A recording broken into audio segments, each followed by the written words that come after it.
I'm Dorka. And I'm Divya, and this is the High's Cafeteria Review. We're back at ISL for another school year. It's the autumn term and a lot of things have changed, including the most obvious one, masks, am I right? They're so annoying. I mean, I can't breathe in classes or speak without sounding super muffled, and they're really suffocating. But there's a lot of other changes that have been occurring at ISL that have gone unnoticed because masks have been taking away so much of our attention. Our cafeteria has transitioned from single-use plastic packaging in food and drinks to glass bottles and ceramic plates. But along with this comes a variety and large selection of new drinks and products. And our question today is, for the High, are the new cafeteria products really worth the spend? In our daily lives, plastic bottles don't seem like that big of a deal. If you're the kind of person who buys just one a day or one every 2 days, you can always just get away with it by chucking it in the bin and forgetting about it, right? Well, the long answer doesn't exactly say so. In a world where there are billions of people, we can't just bubble up our own actions. As much as we've heard it before, our actions measure up and have a huge impact. On Earth, we produce over 300 million tons of plastic every year.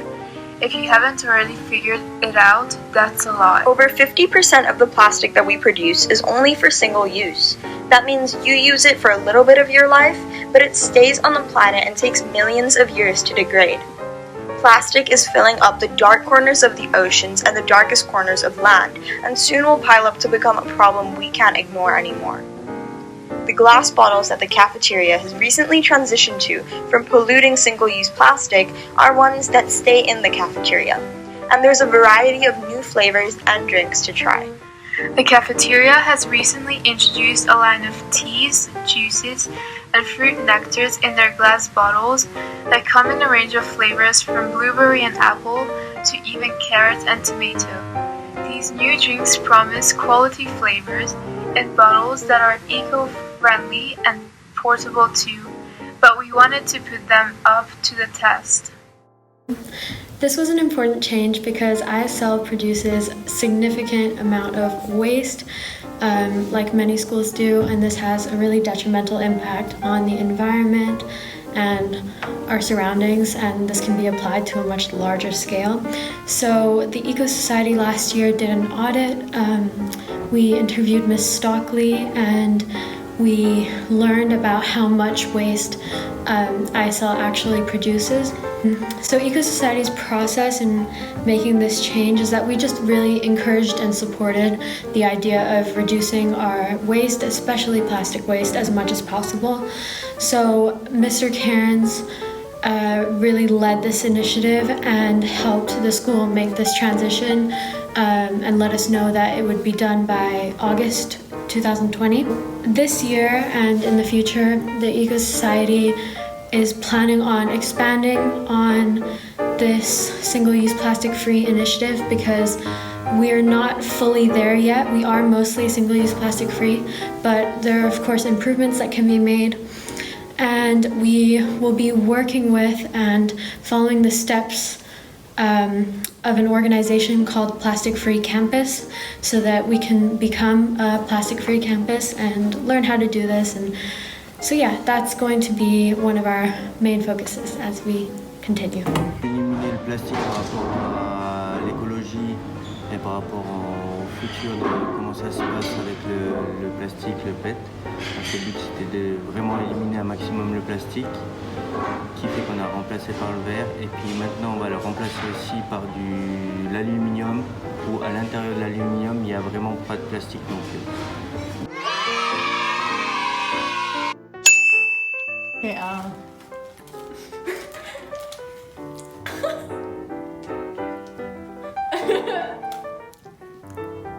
this is tomato juice, right?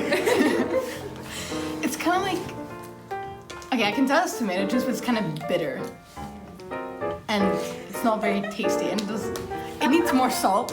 I'm just gonna say that right now. It needs more salt, but it's not too bad. It's tomato soup. I don't want to drink this. moving on. No, that is disgusting. It smells fruity.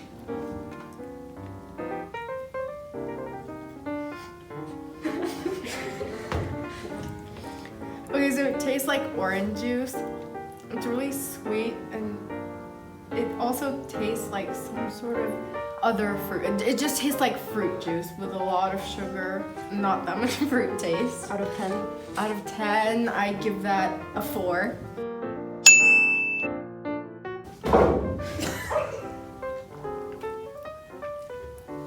It's not very sweet, it's kind of like bitter. That's... What do you think it is? like tea. Okay. How good was that out of 10? Ooh, like 4.